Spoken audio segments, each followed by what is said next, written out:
It is now the second episode in my mini-series of preparing for my upcoming fandub of webcomic crossover event Crossoverlord. The deadline for the casting call was reached some time ago, and while the turn-up wasn't that big, I did get some decent samples. In the meantime, though, let's look at all the comics that participate in it in no particular order, starting with everyone's Herculean hussy, Dasien.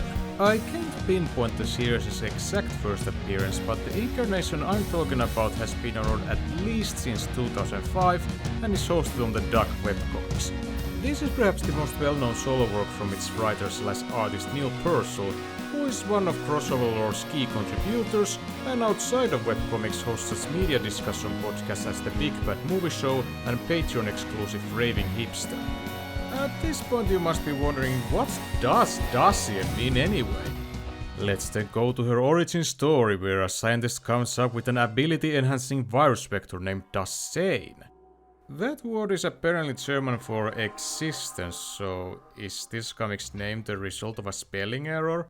Anyway, this concoction was created by a scientist who got pissed when he found out his superiors were planning to sell it for military purposes, so he destroyed all the notes and stored the last remaining sample inside his friend's 2-year-old daughter. So why did he put it in a non-consenting toddler instead of himself? I don't know, maybe he thought he would look ridiculous in leotards. If that origin story felt like an afterthought, well, that's because it was. Originally it wasn't even supposed to be part of the comic, because the creator thinks that all origin stories are boring, but eventually added it so that the readers would at least add some explanation where Dasien got her powers. This kind of philosophy in story making is the cause of huge structural problems, but all in due time. About 20 or so years later, Michelle Ann Knight works as a reporter for a newspaper operating in Stratford City. No mention if it's based on any real Stratford or not. Nevertheless, just reporting isn't satisfying enough, as being a superhero is what she feels truly to be. She punches evil like this thief for hire Goldie, a prick with the mind of a brick who, dear god, what is that face? Yeah, during the early run the art style can be a bit rough, but it's not the worst. Just too naivistic for the comic's needs, focusing too much on the fun side, which clashes during more dramatic or steamier moments. This is from the first issue, by the way. Facial expressions are great even on this early stage and really bring characters to life. But once again, really struggling with drama. But worry not, true believers, for this series received a big glow up in its later years, starting with paint-like coloring to bring moodier atmosphere, and even later with a full art shift where rawest of human emotions look like they have a meaning. Oh god, what is that face? Let's then take a look at the story. Well, what little there is anyway. The main plot sort of, is... The gizmo Goldie stole and Dasien got back turns out to be a powerful electromagnetic pulse weapon that is very much wanted by Goldie's employer, the powerful mob boss Gooch. He is miffed by Dasien's interference, so he contacts his old pal Neuros, though neither of them really matter because they're not featured that much during the series' run. Who are important, however, are the members of Neuros' pet project, the Crimson Gestalt, a group of superhero hunters powered by nanomachines, son! In the next issue they test the waters by sending the most muscle-bound of them yet still elegant Red to cause general havoc in order to draw Dasien out, after which they proceed to match their strengths. For 3 whole issues. I see this comic follows the Dragon Ball Z school of story pacing.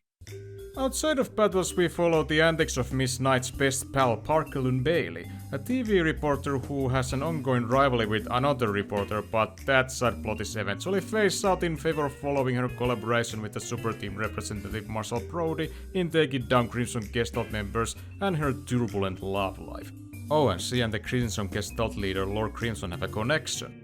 At times it feels like Parker is the true protagonist of this whole ordeal. Dasien's role is similar to Mad Max in that she is often the second fiddle in her own stories and is more of a catalyst for side character activities. Like with Mad Max movies though, it doesn't matter that much because she has enough of her own agency and gives a nice contrast with her witty snark that is sometimes hard to differentiate from sincerity. So in other words, she is not an interesting character, but it doesn't matter because she's such a riot, as these examples prove. Hey! Watch the meat hooks, will ya? This isn't a date, you know. You can't fool the dust sniffer. Hey! Nikki 6! Down here! Pepperoni! Eat me! Dasien's funny banter is very welcome because at this point the plot becomes formulaic during her portions. After Red has killed over, no, really, he actually dies from exhaustion, they send another putz from the asshole factory called Ruby, who uses his illusion-based powers to inconvenience Dasien's day. Don't worry, she won't have to go through all of them, because eventually the creator probably realized that because of hiatuses he had to take in order to work on Crossoverlord and its sequel Crossover Kill, the comic's first story arc had lasted for 8 years already, so better hurry things up and go straight to the Gestalt's elusive leader Lord Crimson. At least they are effective threats and intriguing as characters as well, with their constant vaccine of poetics and this inner hierarchy hybrid of family and army that makes them subtly creepy. Not that the other members Maroon and Rouge are resting on the laurels either, as they in the meantime try to fetch the EMP device back, and Rue gets to face some of the other superheroes of the world like, oh hey, perhana! Oh, well, they're still, never mind. How about this Australia? Go to hell. That segment was not only another instance of tonal inconsistency this series suffered through its entire run. This carnage happened in the same issue where characters said lines like these. Get up, you vagina! But also the lack of origin thing I mentioned earlier. Killing this many seemingly important characters this early in the comics run, which added to the just jumping straight to action and hastily established character relations, made me feel constantly that I've started to read a book from its middle. The argument I try to make is that while origin stories may feel similar to each other, they're also a necessary evil. However, the comic's shallow world building would turn out to be a blessing in disguise, because it made it easy to get integrated into larger The Duck webcomics shared universe that was represented by community collaborative efforts Heroes United and its follow-up Heroes Alliance.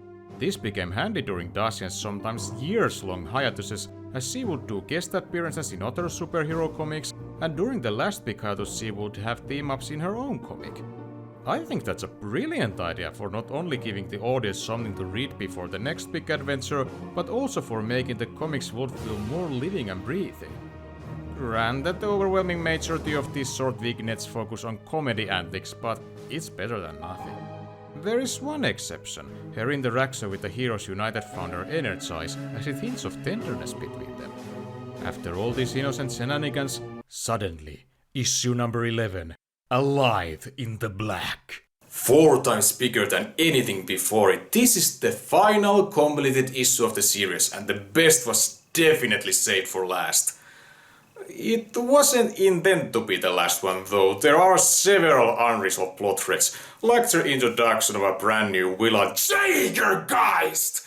But Dasien number 11 proves that the story doesn't have to have a proper conclusion, as long as there's a great enough emotional conclusion. The issue revolves around Michelle's birthday party in a bar and is accompanied by Parker and Parker's assistant Palody, who often feels more like an overly excited puppy than a human adult, but has fair amount of context clue reading skills.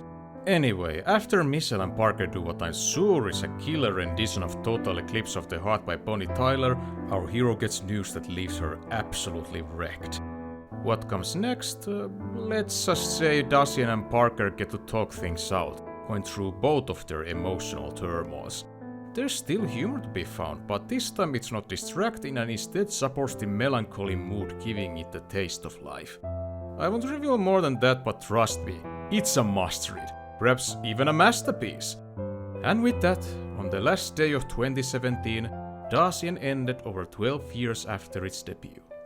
But damn, what a note to end on. Well, as I mentioned, that wasn't officially the end yet. That was just when Mr. Prossel stopped updating on the doc and focused on the comic's own website.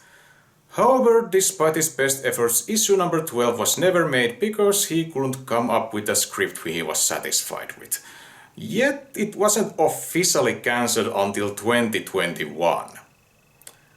Dasien is fine, but it never really knew what it wanted to be. Most of its runtime, the webcomic had difficulties in picking up between drama and comedy and couldn't find a good balance until the very end. When look at these elements individually though, they can showcase strong dialogue writing and especially its comedy portions get intended amused reactions even in its early years. Art was quicker to find its footing and let characters' expressions shine, and while not the entire character roster is that fleshed out, the main duo has great dynamic. Especially Parker's emotionally convoluted human interactions make her an absolute unit. I suppose Lord Crimson's development was pretty interesting too, even if the comic ended before getting to see his full arc. The plot is pretty standard superhero fare and weak world-building effect to it not having its own identity, but overall its positive aspects make the comic a pretty entertaining experience. From its ashes, something new will rise though, as this year Dasien will get a full-scale continuity reboot titled Space Honeys that reimagines Michelle and Parker as galactic crime solvers and is a direct homage to 1980s anime. For one, I'm intrigued from the prospect, and now that the series has a direct source of influence, perhaps it also helps with its tone problems. And hey, maybe we finally get to see what Jaegergeist is all about.